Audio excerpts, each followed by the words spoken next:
First of all, thank you so much for all of you taking time and joining on this Saturday morning to learn one of the important concepts called multiple intelligence. I welcome on behalf of Dheya to this webinar. Since I'm good at academics, it's obviously the choice for engineering. I went for engineering, accidental engineer, and mid-90s started my career, and it's for a big multinational company, and it's basically more of hardware and software related kind of a job. It's almost like 10 years, mid-90s to till 2005, 2006. It's more of technical profile. It's working on the hardware, working on some kind of telecom, and as well as the IT equipment. It's more on the servers, more on the system side. But however, when I was working for first 10 years of my career, I was doing quite okay. But having said that, I was not that enjoying my profession to a great extent. And that automatically, over a period of time of 10 years of experience, you will be automatically promoted to the next level. After that, I became a people manager. It's like, a assistant manager, and I have switched the job to a different company. After I moved on to the people manager, it's more of handling the delivery, more of handling the people. It was quite well. So I've been accidentally I became an engineer, but when I moved on to this profession of people management, after I've been promoted as a manager, I've been doing quite well, and it's been as I told you, 20 to 24 years now. So after that, the interest towards this understanding the more of people performance, the positive psychology had made me much more interested, and that made me to pursue of my master's in psychology, and I did in MSc psychology, and during the whole period of my last 2.5 decades, I've been mentoring, I've been recruiting many engineers, and I've been recruited many managers, and I've been mentoring them, I've been training them specifically on the delivery of the technology to the various enterprise clients. So that positive, that people management interest has made me to pursue the course, and the performance of my corporate job and my performance of myself and satisfaction of my work has increased a lot. And ever since, I've been associated with Dheya for almost like 1 year, and I've been mentoring different children on the career side and also career mentoring rather. So that's of my basic background, and I'm here. I'm sure we missed around 10 minutes, and we'll cover up that. All right. Okay. Now I have a small poll because I could see hundreds of participants here. I just wanted to understand how many are parents and how many are students here, so that accordingly I would switch my gears to deliver the content. I have a small poll here. You just take a minute and answer this. Okay. And you could see if you are a parent or a teacher, you have option A, and if you have a student, you could select option B. That gives a fair idea for me to how to drive the content. Okay, fine. Thank you. Thank you for that. I could see majority of them, around 85% parent, teachers, and 15% of students. Fine. So I predominantly deliver the contents. Of course, it remains safe, but I deliver towards content towards more at the elder side. Fine. The agenda is like this. Probably we'll talk about the first around 10-15 minutes to understand what is the intelligence, right? And subsequently, we also understand the different mechanism of, especially one of the scale, intelligence measurement scale, IQ measurement scale, and followed by the main content, which is called the multiple intelligence, how this multiple intelligence is different from the classical understanding of the intelligence. So these three topics should cover another 30 minutes more, 30 to 30 minutes roughly. And the last 10 minutes we'll try to understand what is the takeaways. How do we connect this information? How do we connect this to our children? How do we connect this to our students? And how we could use in a day-to-day life to connect this wisdom to the real life when pursuing the course or when doing the job, and how one could become excellent to that. So that's for last 10 minutes we could take it up. So yes, without further ado, I'm sure we are all intelligent, right? That's how we are here. So what is that intelligence? I hope you could see my first slide of intelligence. Now intelligence, it very clearly says that it's basically ability of what? Ability of comprehend in abstract. Comprehension is very key ingredient in acquiring this knowledge. That to be abstract. What is abstract? Abstract basically which is not visible to you in front of, not visible to you, and you can't touch and feel immediately. So if I, let's say, if I say about Sine square theta plus cos square theta is equal to 1. It's abstract, right?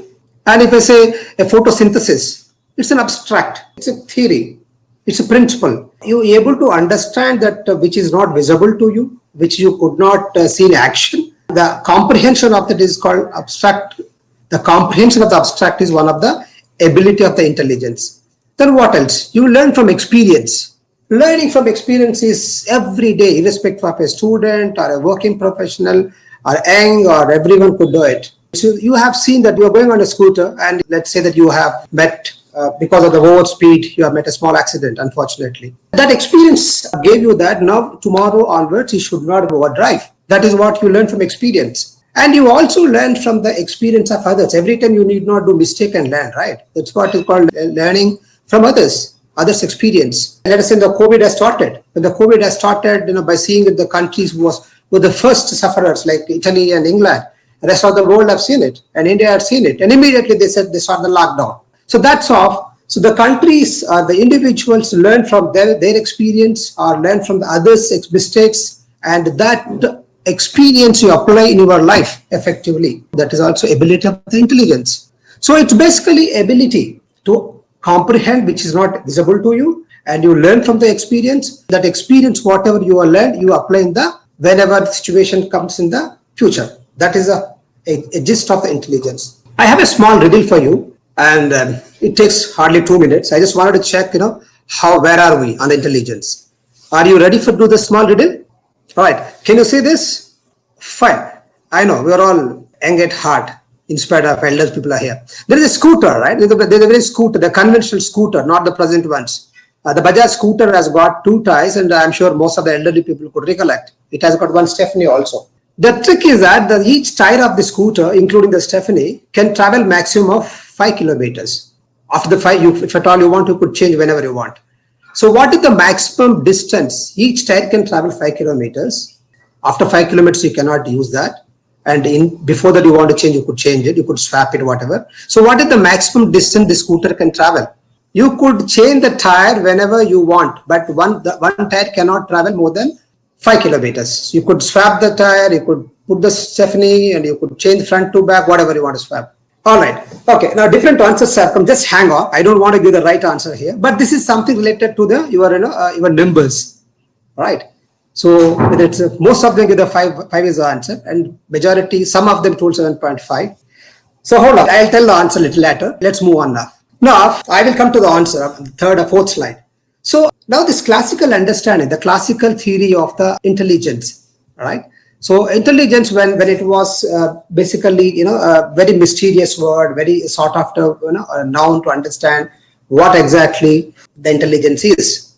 So it's the research of when the Industrial Revolution happened, the late, talking about 20th century, beginning of the 1905 onwards. So there are a lot of research when they recruit the people, basically on this clerical positions. They're supposed to test the aptitude.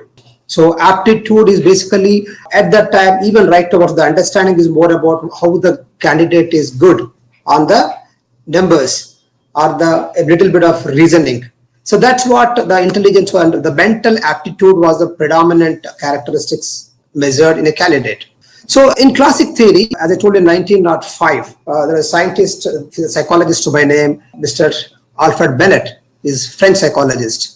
So when it is the first research to measure the intelligence, to measure the intelligence of a particular recruitee. So he understood that he has taken the 8th class as one standard. The majority of the class, he has given certain tasks to them. The majority of the students, they have finished some kind of tasks, and a certain portion of the students have finished the higher tasks, and some portions below portion as students have finished the lower tasks. So he clearly realized that so they are the average students, and the bright students, and the students who are lower side called the dull students. So he has the 7th class students of the average students or the average segment, and the bright students of the 7th class were performed the average tasks performed by the 8th class student, whereas the dull students of the 7th class has performed the tasks performed by the average students of the 6th class. That's what Alfred Bennett has found. Are you getting me? Then he has coined the word called mental age. So when you talk about the age, you have three types of age: mental age, and obviously chronological age, and the third one is called the your mental age, chronological age, and also called a mental age, nothing but psychological age, and your biological age. Biological is fitness. So chronological is basically on your on record as per the register. So he has coined the word called mental age. The guys who has performed the better than the average of the class is called the mental age is higher. So their mental age is higher than the chronological age. Let us say your chronological age is 10, probably your mental age is 12. So the means are more matured. And similarly, when it is downside, so your mental age is less, that means you are unable to perform the average tasks of the class, then the mental age is less than the chronological age. So your mental age is, your chronological age is 10, your mental age could be 8. That's what called average. That's what called, it was called the mental age is less. So he has taken the 100 as average, and anybody who are talking about more than 100 is called the mental age is advanced, and less than 100 is called the mental age is lagging. Okay, but the subsequently the major contribution to this scale, right, the classical intelligence theories, that it came from the Louis Terman. He's an American psychologist based out of Stanford. So based on this theorem, what has Alfred Bennett has been devised, the same has been further expanded, further devised in a more systematic way by Louis Terman. So what he did, he has given a complete formula called intelligence quotient, IQ is equal to mental age divided by chronicle age into 100. So he has brought a scale. The scale has got a clear visibility of, you measure the students, he made the structure very clear. At what particular class, what kind of activity is supposed to be done, and where they need to be mapped on that intelligence scale. So that scale is called Stanford Bennett Intelligence Scale. So the scale is still now it's varied. Till 2003, it was latest revised from 1935 till 2003. Basically, if you see the entire intelligence scale was the Stanford Bennett Intelligence Scale is completely was measuring on the verbal aptitude and also qualitative aptitude.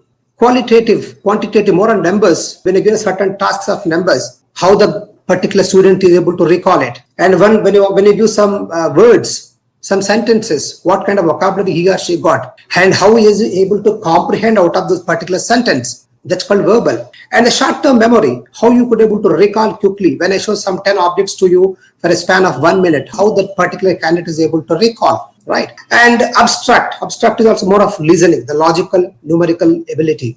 It's like reasoning, logical reasoning, numerical reasoning. So based on that, this entire, when you talk about verbal or qualitative or abstract or short memory, it's just nothing but your mental aptitude. So that's of the Stanford Bennett Intelligence Scale also focused on the mental aptitude only. So then it came up with a complete graph, and when you map it to the average class, that may be 7th class or 8th class, 9th class, it has shaped in the form of a bell-shaped curve. I'm sure most of the elderly people know what is the bell-shaped curve, right? So bell-shaped curve is something like, when you go for employees go for appraisals, you put, I'll show in the next slide of bell-shaped curve. Just have a look, I'll explain. Okay, if you could see the curve here, you have on the x-axis, y-axis, right? On the x-axis, you obviously have the intelligence scores, IQ score, intelligent quotient. On the y-axis, you have a frequency of population in a particular class of segment, in a particular class or particular group of employees. So when you measure and map to the IQ scores, the majority, the 68% of the people, of the students have got the IQ score of 85 to 115. So which he has rated as an average score. And from the 115 towards the right side, up to this 130, you got a good 14% has got a good IQ scores, and another 2% has got very good IQ score. And similarly, if you go to the left side, the downside, you have 14% of the students have got the score which is less than 85 and up to 70. So which is called a borderline mentally retarded. That means they are like less low. They don't have average. They are in a term you could say they are like dullers. And the 2% is called the mildly mentally retarded.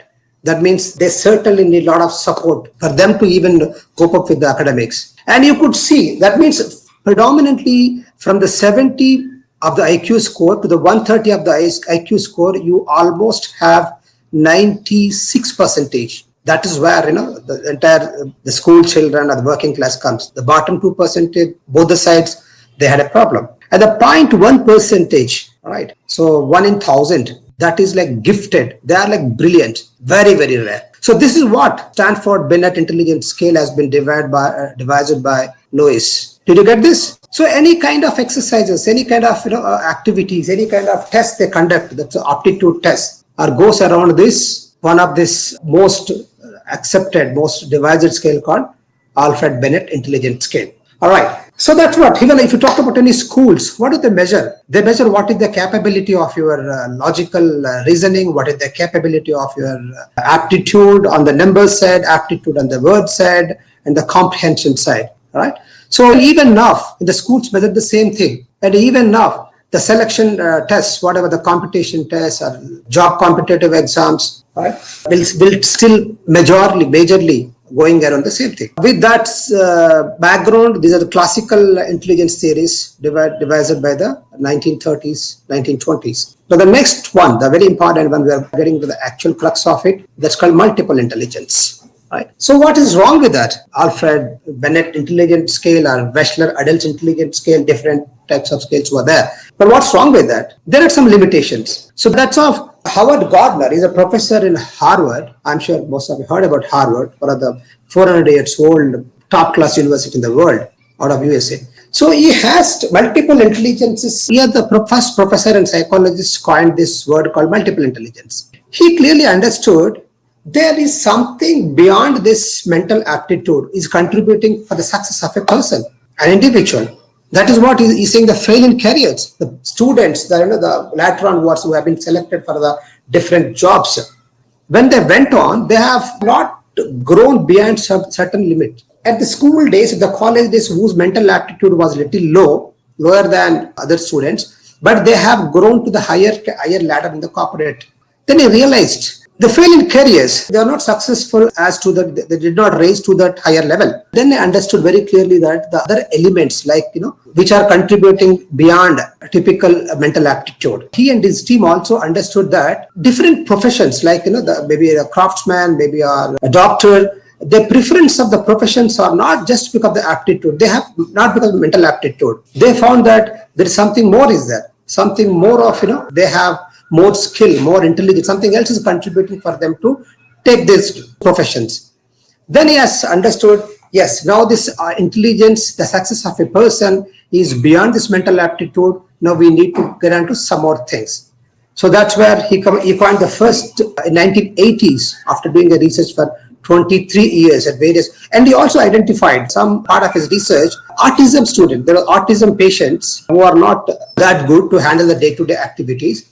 But he found some of them are good at the craft. Then he understood, yes. Now, when he physically, mentally is unable to do there is no good aptitude, but he could able to do the good activity of some craftsmanship, something else is contributing to intelligence. So these are all research of 20 years by him and his team has made him to come with a theory called theory of multiple intelligences. So he coined the first intelligence called logical or mathematical intelligence, which is in tune with the very primitive understanding of the intelligence. So how do they look in a class? When you look at the class, these students or the children, basically they are like number smart. They just wanted to do anything quickly on the number side. They love mathematics.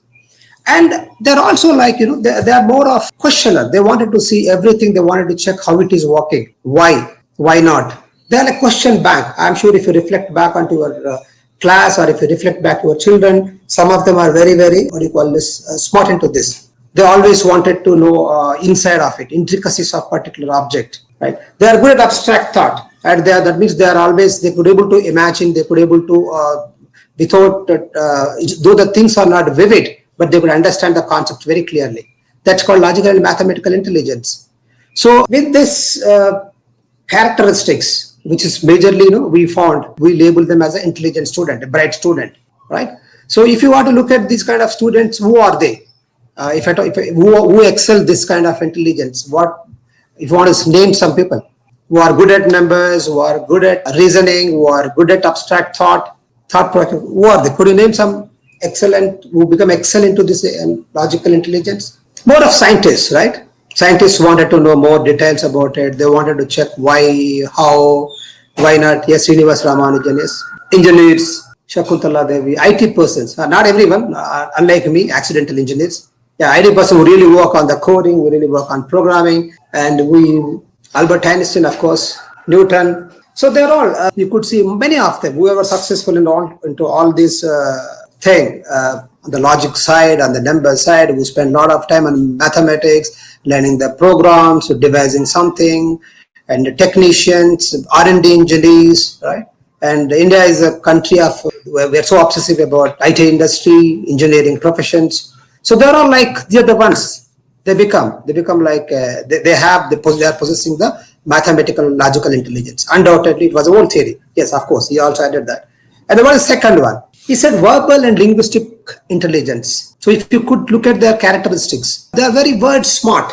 That means they are very, their syntax, when they talk about any sentence, their entire parts of speech, the word, the sentence is very, very proper language. Semantic, the right usage, pragmatic.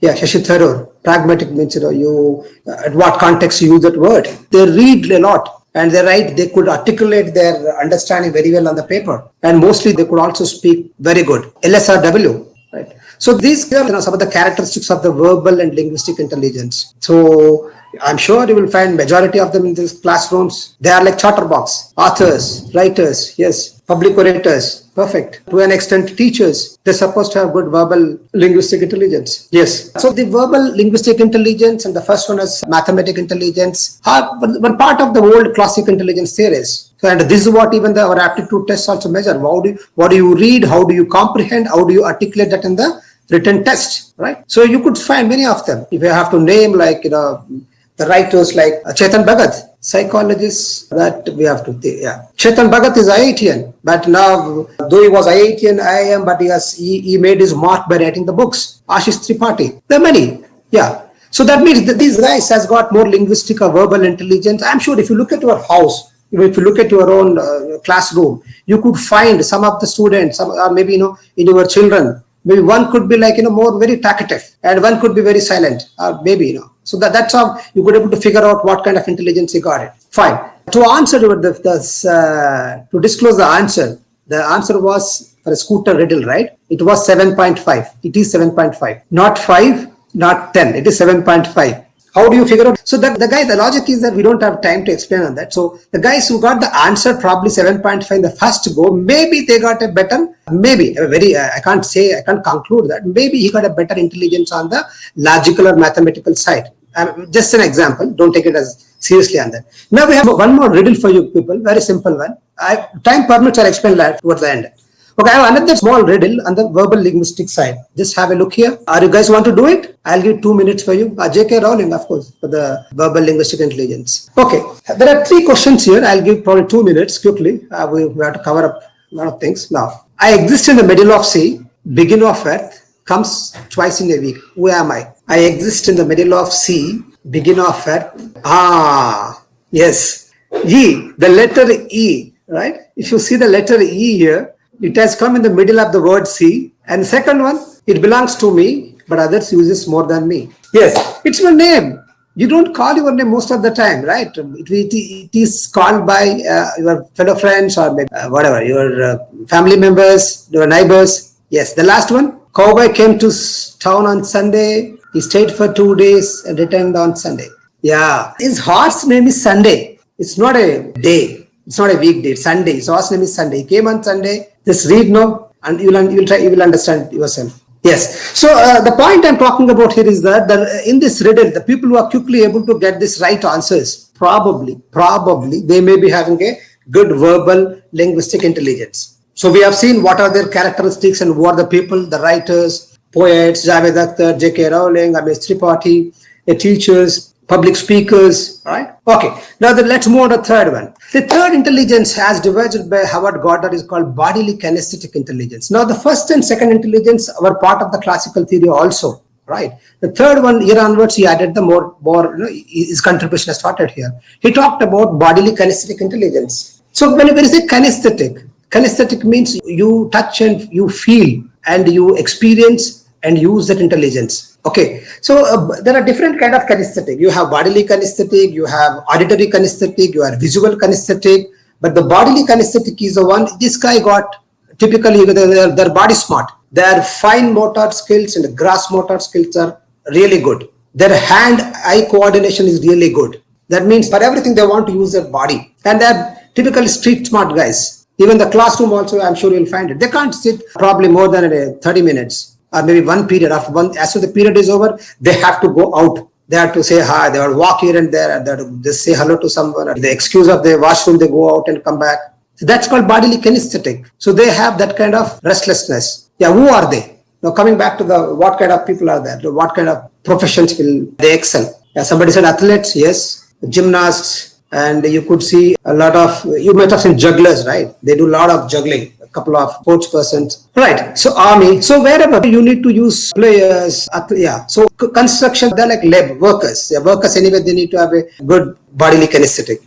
But you're talking about here the profession side. Yes, professionals are more into the athletes, and you will see probably the excellent people like excellent players. You name anything like our own Sachin Tendulkar, right?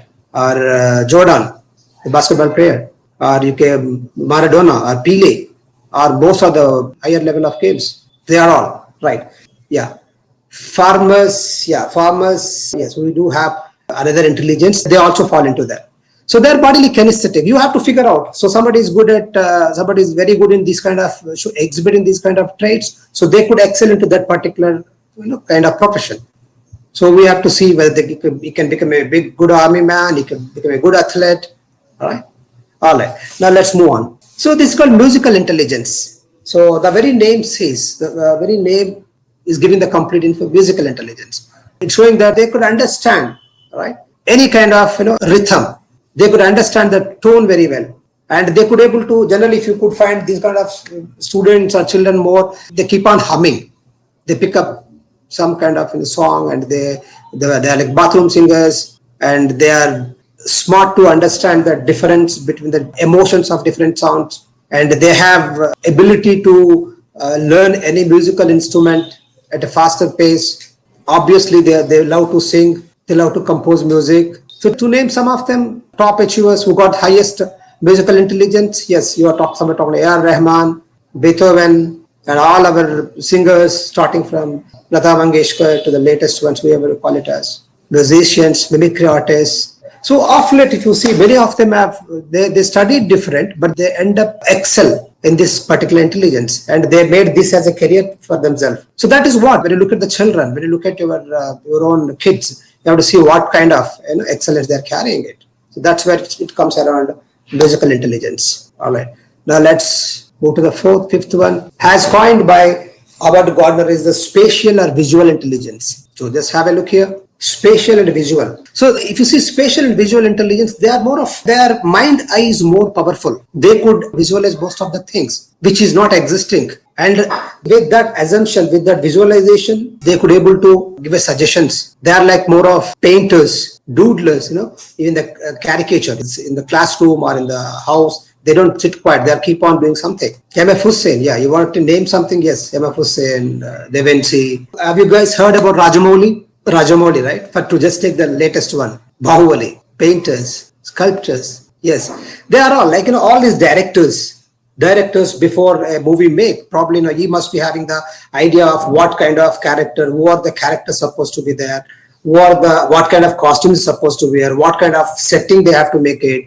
So before it gets released, like 2 years, 3 years before, he got the complete, he could able to visualize, he could able to see, right, in a very, very clear way with his mind eye. That is the great intelligence of the spatial, visual, intelligent guys. And once it is materialized, a costume designer, per se, for a particular character, what kind of dress supposed to be there, they could easily make out. Storyboard, yes. Yeah. So these are all the artists, storyboard, animators, directors, architects, interior designers. So these are all people having high Gautam Menon, yes, right. So they got high spatial visual intelligence, right. So next, more to the next one. Here you have an interpersonal intelligence. It's also known as a social intelligence. So how do you say this is a very, very important one? And how do you identify the children or students who got this intelligence? You could say they could understand other person's feelings, other person's motives and intentions of very, very quickly. and they just carry the people along with them. They have that smartness. In the class also, if you see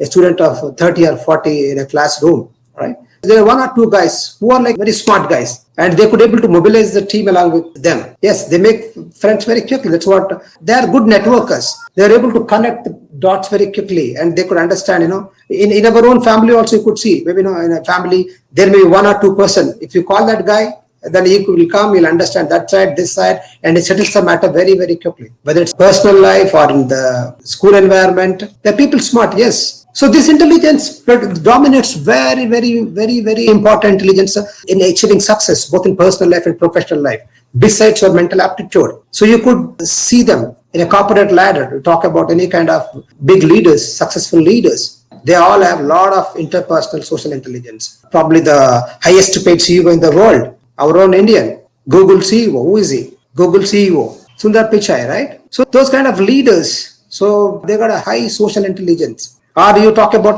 the present Prime Minister Modi. They could drive the people. Fantastically, they could drive the people. They could able to, country of 1.6 billion population. He was very smart. So all these leaders, all these people who gone to the higher levels, or people who, even you talk about counselors, probably an educational counselor or remedial counselor, they are very smart. They are able to understand the person sitting across you. They understand their feelings, their pain area. They could able to listen properly. And this skill is very, very important for anyone to excel, grow into that particular career. That's called interpersonal intelligence. Okay. Now, the next intelligence coined by Howard Gardner is called intrapersonal. So what are these? You could see they are self-smart. They are good about their emotions, motives, intentions, and they are like, they're okay to be alone. So what does it mean? So how this intrapersonal intelligence is different? Stand-up artists, okay? Artists. Yeah. So if you see this interpersonal intelligence, these students are like, very composed. They are very clear about their interests, right? And they are able to analyze themselves thoroughly. What kind of strengths, what kind of weaknesses, what kind of, SWOT. They are clear within the mind where they want to go. And they are more of detail oriented. They are not in a hurry. It's okay for them to be alone. Alone doesn't mean that loneliness. So you must be, I'm sure if you look at in the classroom or if you look at in your family also, you will find one or two persons in your family or class, you will find they're like composed. They don't get panicky for anything. They are not for the quick gratification. They're ready to wait for some time. They are good listeners, yes. They are disciplined generally. They got a good resilience. So these, if you wanted to articulate their professions, like the intrapersonal is somebody like, I'm sure you might have heard about P.V. Narasimha Rao, one of our former Prime Minister, Dhoni, Mr. Cool. Yeah, if you talk about P.V. Narasimha, he was very cool. He's not much worried. He's highly scholar, knows around 13, 14 languages, and he become excellent in his career. And he got, he's like, okay, I got a prime ministership, fine. I don't have, fine. I've been given the MP seat, fine. Even like, he is very clear what he could able to do, what he wants to do, how he wants to drive, what kind of globalization reforms need to be introduced, right? Even Mahatma Gandhi, for the matter, creative heads, yeah, Mahatma Gandhi, his conviction is very clear, with a non-violence to make this country free, and did that. They're very, very disciplined, very, very composed. They're clear about their spots. They don't give up so quickly, and they don't want any fanfare. That's what interpersonal intelligence. I hope you guys got the difference between the interpersonal and intrapersonal. Now, the point is, you could look around your own kids, in your family or in the school. You could make out some students who got this kind of very resilient, that kind of intelligence is very high in them.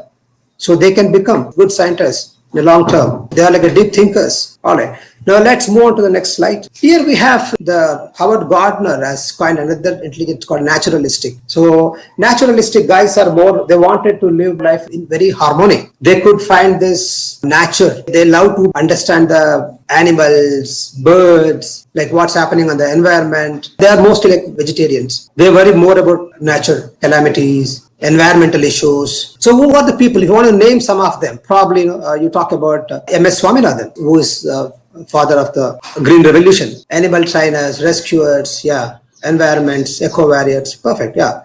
Zoologists, biologists, and environmental workers, environmental activists. So they have that kind of intelligence. That intelligence drives them to believe. If you see the organizations like Blue Cross, Blue Cross work, they are more on the animal rights. They don't want animal to be killed just like that. And the PETA, the international organization. Yeah. So if you see, this intelligence make them to drive towards more on those professions of farmers or veterinary doctors, biologists, zoologists, environmental scientists. So this is what the naturalistic intelligence has devised. Arundhati Roy, she's a writer, Medha Patkar, right? Okay, all right. Now let's move on to the last bad one. Now the last one has for the Howard Gardner, is it a ninth one called existential intelligence. So existential intelligence is what? This is actually, in the initially has devised 8 intelligences, but in 2008 or 2009, he has added this one, existential intelligence. So this intelligence generally looks about the very big picture. It talks about the very basic questions: who am I, what am I, and what is this cosmic energy? That's why they call it soul smart. Why am I here? What is my the whole purpose of my life? So they question the very existential itself. Hope you are getting me. They are like big pictures. They are like, they see the big picture. They want to see, they want to live their life at the higher dimension. They are like, more of inside journey. They look very, they self, yeah. Socrates, yeah. Now the philosophers comes, right? So probably Buddha, not Buddha. Yeah, to want to name some modern latest ones like Sadhguru, Sri Vivekananda. So the more thrust is to understand what am I, why am I, what is my capability, what happens after either energy is same, what is Dvaita. They're like more of philosophers, more of spiritual leaders. That's called existential intelligence. All Swamis, Babas, yes. And it's trust me, this is one of the very good profession to settle down. Enlightenment, yes. So this is hot. So this is how this Howard Gardner has identified that for the success of a person,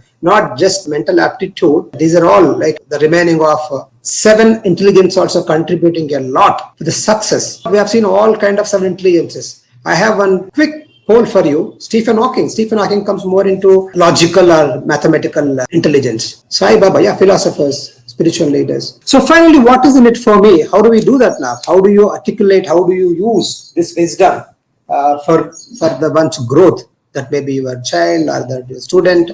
How do you use that? So you have conclusion here. How do you leverage? A word of caution here. So basically, when you talk about intelligence, Howard Gardner also clearly said, everyone has got all the intelligences. Everyone. In fact, all 8, 9 intelligences you have. But the question is that what are the ones which are dominating? That is more important. So probably a 2-3 intelligences dominates you more. You possess more of those intelligences. You should be able to reflect on. You should be able to closely monitor your student or your child and able to understand which are those ones dominating more. And once you identify that, that is the first step you have to do. And second thing is that you have a like. You have many likes you have. I'm sure. Do you like watching movies? Do you like playing cricket? Children, yes. They love to play cricket. And majority of us do want to watch the movies. But does it mean that can we become a wonderful cricketer? Does it mean that can we become a great director? So your likes are primitive stage. So you need to understand the depth of how obsessive you are about it, how passionate about that particular skill or particular game, or how much things already you have achieved as of now. So that's more important. So don't carry away. Likes are different. Likes are, we all wanted to sit down and watch the movie. We wanted to play once in a while. So likes are different from the intelligences. Don't carry away, don't mistake those likes as intelligences. And the personality. And it's not that only, you talk about only intelligence won't help. You have to see the big picture. Big picture of what? The personality. What is personality? It's more of the very uniqueness of your thoughts, the uniqueness of your emotions, the uniqueness of your behavior, right? So that is big picture than intelligence alone. So you need to understand what is the personality insights. So let us talk about a classic example. Most of the trainers also talk about it. When Sachin has started, the same time Vinod Kambli also started. And in fact, Vinod Kambli has rated in the beginning a better player. But now we see the difference. Where have they reached? Who has reached where? Because your personality, whereas in Sachin's case, he is completely destined to it. There is full discipline and that full commitment on that. Whereas other person, has moved on to a different way. He went for immediate gratifications. His personality won't support. He did not have determination and the commitment to the game, in spite of having the good intelligence. So you need to understand the personality also. The personality is very, very important. So you have to understand what are the 2 or 3 good intelligences, and you should not misuse with your likes, and you have to understand the whole personality. Then you could come to a conclusion of where to go, how to go on that. Thinking, feeling, behaving, yes. It's very, very important. So that's where you also need to have an expert mentoring. Expert has to come. The psychologists or who got a good counselor, they come and explain you what and all different kinds of all these intelligences. What do you have? What is your personality type? So how do you reach there? Then you have different kinds of assessments we have. The first step is called their career planning, psychometric assessment. That assessment will able to give the complete posture of yourself, what kind of personality you are, what kind of multiple intelligences you possess, and what are your likes in the sense interests, which is in the deep within you. So these psychometric assessments able to explore those, discover those, and that you could map it onto further your academic side and also towards your career side. Any questions? I'm done with the presentation. How do we use the knowledge of VAK learners better in better classroom management? Okay, how do we use the knowledge of VAK learners? Okay, how do we know if it's like intelligent? It's like our intelligence of a student to guide him or her. Yeah, that's where when I talk about like is, as I told you, we all like watching movies or playing cricket, right? But intelligence is something like could be explored only with the help of more of scientifically with the help of psychometric assessments. How do we work out the work allotment of the stuff? Yes, this is a very important question. In fact, it's really helps to map the person's role to his particular intelligence. So that really helps. In fact, I do in my work environment. The more interaction only will help Mrs. Jayashree. The more you understand that person, spending some time to understand his innate strengths, his aspirations, that helps. Yeah, Ragini, to answer, yes, it helps to give the psychometric assessment, not only the intelligence, it talks about personality, it talks about your interests also. There are no right or wrongs in that online test. It's only every interpretation of the answer, every answer will interpret to different intelligence or different ability. Give rating on each intelligence, yes. Yeah, emotional intelligence is very, very important. That itself is another subject. What if assessment based mapped opportunities, the parents are not interested, their child purchase? Yeah, that the change has to come from, obviously, that is where the mentors, their mentors comes into picture. Their vast experience, with their credibility, they're able to talk, they're able to articulate, they're able to give right direction to parents, because we are like consultants. The teacher talks, sometimes parents may not take it as in right spirit. Rebellious, no other go, we have to win their hearts. Probably at what grade, I can't give a magical answer right away, but you really need to see what age group, what socio-economical background they have, and it is truly to the psychological side or something else is contributing. Then only we could able to understand their rebellious nature. I hope you enjoyed this session, and this 1.5 hour interaction made you to enrich some knowledge which is useful in your day-to-day life. Thank you everyone for coming today, and we hope to see you again for our other webinars. And on this note, I would like to end today's